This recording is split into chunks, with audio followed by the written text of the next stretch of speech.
Bismillahirrahmanirrahim. Ahlan wassalam bi hudurikum. Ahlan wassalam bi wasiyati Rasulillah sallallahu alaihi wasallam. Bismillahirrahmanirrahim. Qala al-mu'allifu rahimahullahu ta'ala wa nafa'ana bihi wa bi ulumihi fid dharain amin ya rabbal alamin. Bismillahirrahmanirrahim. Allahumma la sahla illa ma ja'altahu sahla. Wa anta ya hayyu ya qayyum taj'al hazna idza syi'ta sahla. Allahumma rzuqna al-ikhlasa fin niyyati wal qaul wal amal. Udzakirukum bin niyyatil ikhlas lillahi ta'ala. Saya mengingatkan kepada kita semua untuk mengaji ilmu yang fardu ain ini dengan niat ikhlas lillahi ta'ala. Bismillahirrahmanirrahim.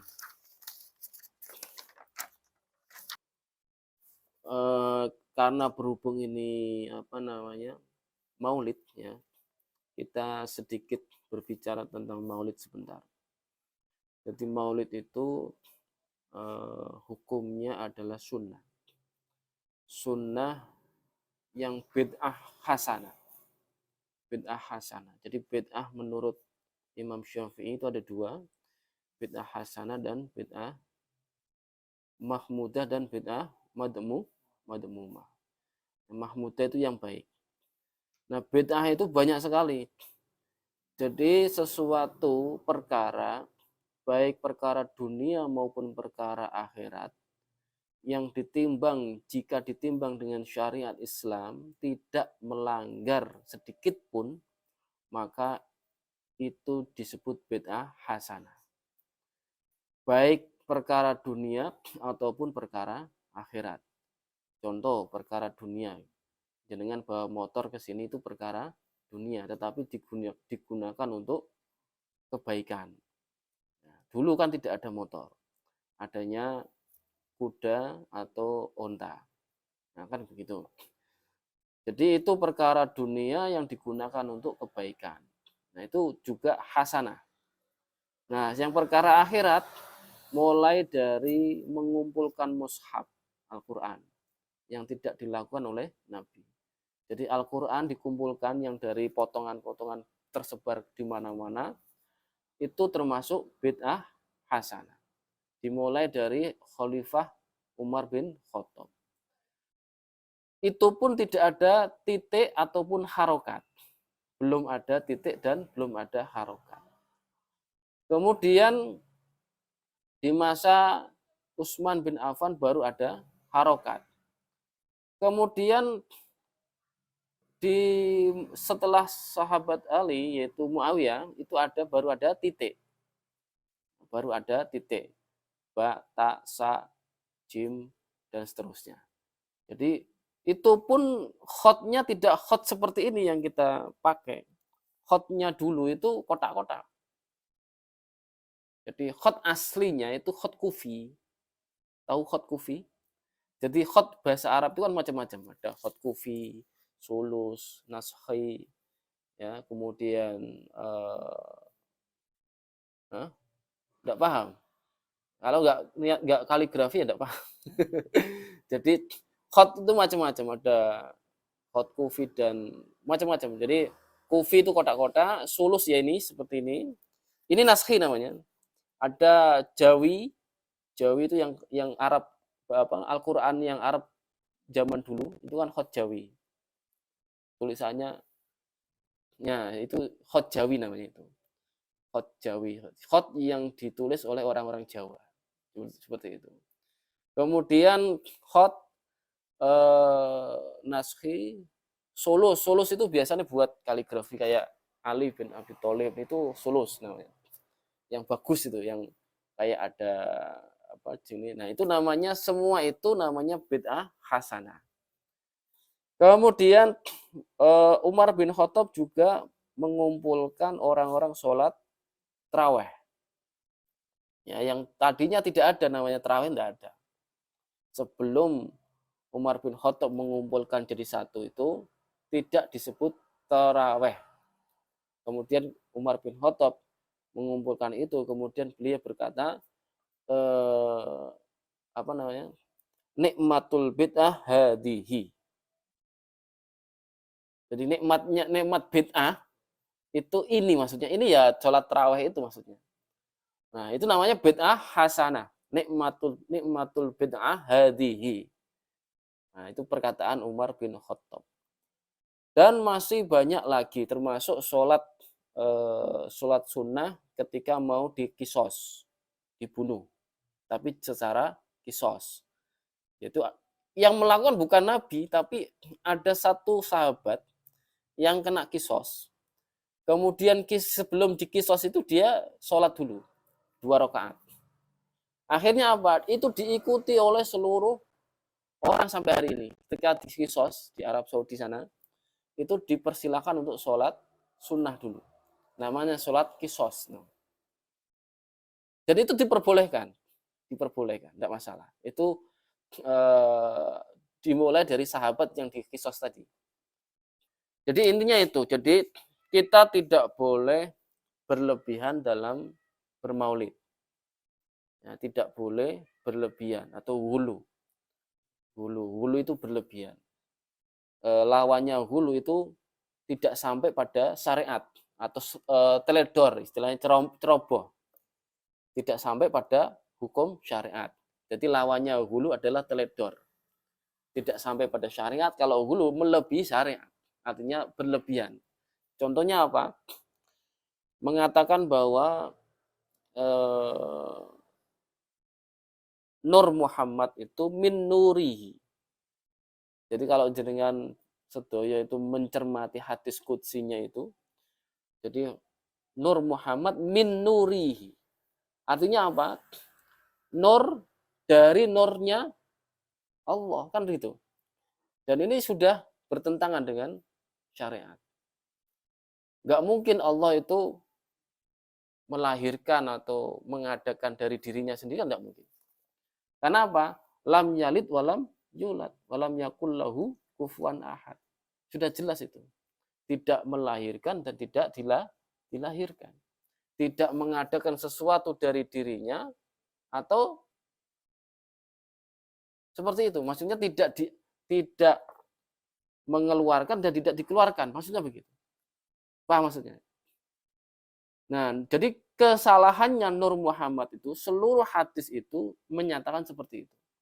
Nurnya Muhammad, jadi kalau kita cermati, nurnya Muhammad itu dari nurnya Allah. Nah, nurnya Allah ini kan dat. Kan sudah salah fatal. Menyalahi satu surat Ikhlas dan berbagai ayat yang lain. Ya, jadi begitu. Makanya ini disebut hulu, berlebihan. Makanya ketika pengen nanti ada bukunya, ada kitabnya, nanti kalau pengen, yang kemarin di grup itu kan terjemah ya, itu bisa dibaca, itu sama dengan kitab seperti ini yang sudah diterjemahkan. Semuanya di situ. Kalau baca dengan teliti itu ada semua, lengkap. Nah, jadi coba nanti jenengan dilengkapi. Kemudian yang berlebihan lagi adalah Abu Lahab. Setiap hari Senin banyak orang yang mengatakan bahwa Abu Lahab itu diringankan siksanya. Kenapa kok seperti itu? Karena ada cerita yang mengatakan bahwa setiap hari Senin itu Abu Lahab ketika lahirnya Rasulullah itu senang. Ya, senang sekali sehingga dia bersedekah sampai memerdekakan budaknya. Sehingga akhirnya budak dari yang dimerdekakan itu menjadi ibu persusuannya Kanjeng Nabi. Kan seperti itu. Nah, sehingga ketika dia diceritakan dalam kitab itu, ada satu keluarganya Abu Lahab sendiri, bukan Nabi yang bermimpi. Jadi cerita aslinya itu bukan Nabi yang bermimpi, tapi ada satu keluarga, tidak disebutkan namanya siapa, tapi ada yang menyebutkan Ibnu Abbas, ada yang menyebutkan Ibnu Abbas, tapi itu pun belum belum tentu dibenarkan karena tidak tahu riwayatnya. Jadi ujuk-ujuk riwayat itu langsung ke Kanjeng Nabi, padahal tidak riwayatnya Nabi. Jadi ada orang dari keluarga Abu Lahab bermimpi ketemu Abu Lahab di kuburan. Di kuburan ditanya, apa yang kamu rasakan? Ya. Kemudian Abu Lahab menjawab, saya setiap hari Senin mendapatkan air yang keluar dari sini, tengah-tengah antara ibu jari dan sini. Begini, jadi dia begini. Ya. Kemudian setiap hari Senin, kan begitu. Nah, kenapa kok janggal? Kenapa kok itu tidak dibenarkan? Karena la yukhaffafu anhum, tidak diringankan setiap orang yang meninggal dalam keadaan kafir. Ya, jelas itu ya. Kemudian itu berbagai ayat yang lain yang jelas begini. Orang yang meninggal dalam keadaan kafir itu jelas pasti diazab selamanya di neraka. Kemarin kan kita sudah bahas itu, yaitu apa? Ketika orang yang meninggal dalam keadaan tidak Islam, ya, istahaqqal adzabal abadiyya finnar. Selamanya, kan gitu. Baik di kuburan ataupun di neraka. Yang jelas itu. Kemudian kejanggalan yang kedua, riwayat itu terputus, tapi ujuk-ujuk di atasnamakan Rasulullah. Nah, seperti itu. Ujuk-ujuk di atasnamakan Rasulullah. Berarti apa? Berbohong atas nama Nabi. Padahal Nabi tidak pernah mentakrir atau mengiyakan, tidak pernah. Ya. Kenapa? Karena Nabi tahu bahwa itu bertentangan dengan Al-Quran. Bisa dipahami? Jikalaupun ada orang yang mengatakan sudah ditakrir, buktinya apa? Rasulullah diam. Dari mana riwayat itu? Nah, coba didatangkan kitabnya seperti apa? Dari mana? Dengan adanya Rasulullah diam itu kemudian diartikan mengiyakan, bagaimana ceritanya? Paham maksudnya? Nah, seperti itu. Jadi itu. Kemudian seandainya jika cerita itu benar, ya, Abu Lahab hanya berbahagia begitu ketika Rasulullah lahir, kemudian ketika Rasulullah menjadi nabi dia kan melawan. Seandainya cerita itu benar, maka tidak menjadi sebuah kemungkinan, artinya mungkin sekali, ya, siapa? Firaun yang menampung Nabi Musa, ya, dari kecil sampai dewasa dikasih seperti anaknya sendiri. Dimungkinkan sekali kalau perbandingannya tadi Abu Lahab, ya berarti Firaun bisa jadi diringankan. Kan begitu. Padahal nyatanya tidak sama sekali. Paham maksudnya? Nah, ada sampai ulama yang mengatakan, loh, ini perkecualian dari mana? Tafsir dari mana? Silakan didatangkan. Ayat Al-Quran tidak diringankan sedikit pun orang yang meninggal dalam keadaan kafir. Nah, ini kok ada perkecualian, dari mana tafsirnya? Paham maksudnya? Nah, makanya ini tidak bisa dibenarkan. Jadi begitu ya, paham ya? Jadi kesalahannya adalah satu, misalnya begini. Orang yang tidak beriman, ketika dia beramal, diterima enggak kira-kira? Enggak toh? Sebanyak apapun, sampai dia menghajikan orang misalnya, apakah diterima amalnya? Tidak kan? Tidak. Ini Abu Lahab, sebanyak apapun, ya, hartanya, kan disebutkan dalam satu surat yang disebut surat Al-Lahab atau ada Al-Lahab atau As-Kasab atau apa itu. Nah, pokoknya itu satu surat Al-Lahab ya. Tabat yada abi lahabi wa tab. Ma aghna anhu maluhu wa ma kasab. Terus apa? Saya sulana ronda talab wa mar'atuhu hamma latal khatab. Fi jidha. Nah, artinya apa? Hartanya, bendanya sebanyak apapun tidak akan bermanfaat baginya. Kan begitu, di situ ada diterangkannya. Berarti apa? Orang itu ketika dia meninggal dalam keadaan kafir, walaupun di dunia itu beramal banyak sekali, tidak akan bermanfaat. Jelas sudah? Berarti apa? Orang yang meyakini bahwa Abu Lahab diringankan itu berarti berdusta atas nama Nabi. Maka orang ini perlu diajak ngopi bareng, kemudian diterangkan. Kalau nggak mau ya sudah. Jadi kemudian yang sering digembor-gemborkan yaitu apa? Orang tua Nabi dalam keadaan kafir. Kemarin sudah tak share banyak sekali bukti-buktinya bahwa orang tua Rasulullah itu Muslim. Nah, Muslimnya, pertanyaannya akan begini. Muslimnya ini menurut Islamnya Nabi Musa, syariatnya Nabi Musa, atau syariatnya Nabi Ibrahim? Nah, pertanyaan gitu. Intinya Muslim, gitu aja. Baik Nabi Ibrahim ya Muslim, Nabi Isa ya Muslim. Karena apa? Seluruh para Nabi itu Muslim. Jadi begitu. Tidak ada Nabi menyeru untuk menyembah selain Allah, tidak ada. Paham ya? Jadi seluruh Nabi itu Muslim, agamanya Islam. Jadi kalau ada orang kok bertanya agamanya Islam, Islam ini syariatnya siapa? Yes, pokoknya Islam gitu aja. Paham ya? Jadi gitu. Pokoknya Islam. Buktinya apa? Banyak sekali buktinya. Salah satu doanya ibunda Nabi ketika melahirkan Rasulullah. U'iduhu bil ahadis somad.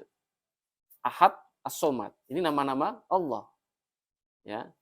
Min syarri kulli hasid. Kan gitu. Jadi itu bisa digunakan untuk istri-istri kita yang mau melahirkan. Untuk apa? Diringankan. Karena apa? Ibunda Nabi saat melahirkan itu tidak merasakan sakit sedikit pun. Paham? Ya karena orang mulia.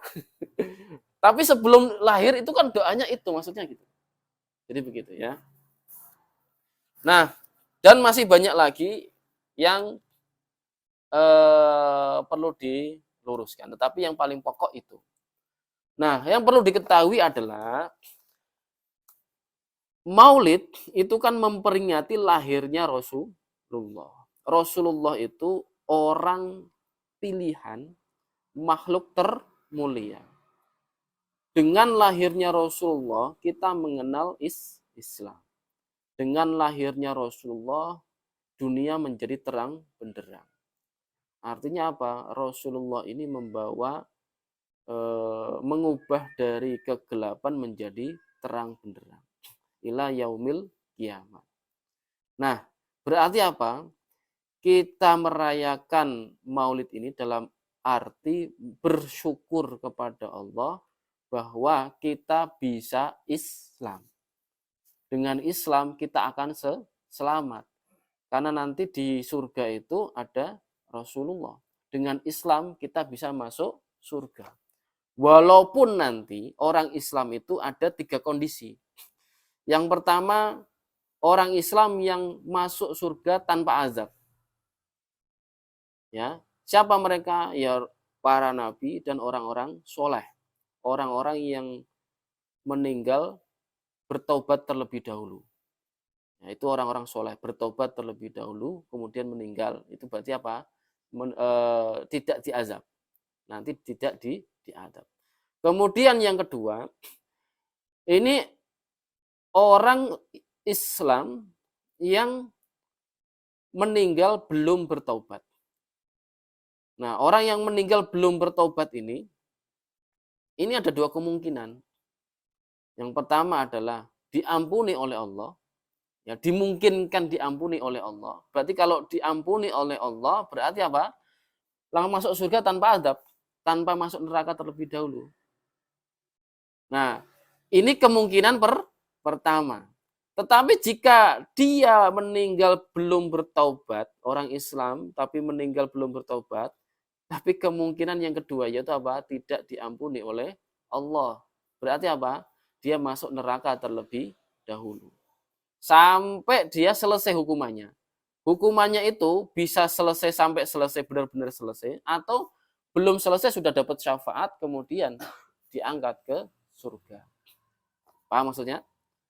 Jadi nanti yahruju minan nar, orang Islam itu akan dikeluarkan ke dalam dari neraka ke dalam surga.